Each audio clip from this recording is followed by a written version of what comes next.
যার কারণে পুরুষদের অনেক বেশি পরিমাণে চুল পড়ে যায় এবং নারীদের ক্ষেত্রে চুল অনেক বেশি পরিমাণে পাতলা হয়ে যায়। স্ট্রেস চুল পড়ার একটি অন্যতম কারণ। চুল পড়ার অনেকগুলো কারণ থাকতে পারে, তার ভিতর জেনেটিক কারণ অন্যতম। এন্ডোজেনিক অ্যালোপেশিয়া, যার কারণে পুরুষদের অনেক বেশি পরিমাণে চুল পড়ে যায় এবং নারীদের ক্ষেত্রে চুল অনেক বেশি পরিমাণে পাতলা হয়ে যায়। এটি একটি জেনেটিক কারণ। অ্যান্ড্রোজেন নামক হরমোনের অতিরিক্ত সক্রিয় হওয়ার পরে অ্যান্ড্রোজেনিক অ্যালোপেশিয়া হয়। এছাড়াও যাদের থাইরয়েডের প্রবলেম আছে তাদের ক্ষেত্রেও চুল পড়ার প্রবণতাটা অনেক বেশি পরিমাণে দেখা যায়। পলিসিস্টিক ওভারি সিনড্রোম POCS যাদের আছে তাদের ক্ষেত্রেও চুল পড়ার প্রবণতা অনেক বেশি দেখা যায়। অধিকাংশ সময় দেখা যায় গর্ভবতী নারীদের চুল পড়ার প্রবণতা অনেক বেশি পরিমাণে বেড়ে যায়। এছাড়াও যে সমস্ত নারীদের মাসিক বন্ধ হয়ে যায় অর্থাৎ মেনোপজাল ওমেন, তাদের ক্ষেত্রেও চুল পড়ার প্রবণতা অনেক বেশি। এছাড়াও খাদ্যে পুষ্টির অভাব, বিশেষ করে আয়রন, জিঙ্ক, ভিটামিন ডি, বায়োটিন এবং প্রোটিন যাদের খাবারে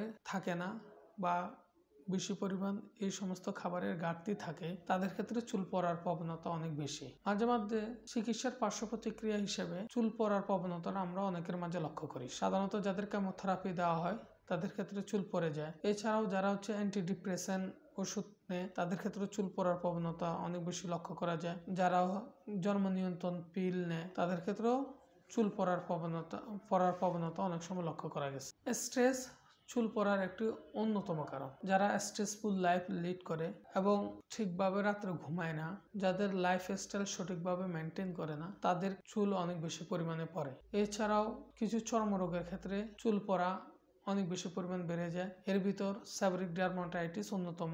স্কাল্পের যে কোনো প্রকার ইনফেকশনে চুল পড়ার প্রবণতা অনেক বেশি পরিমাণে লক্ষ্য করা যায়।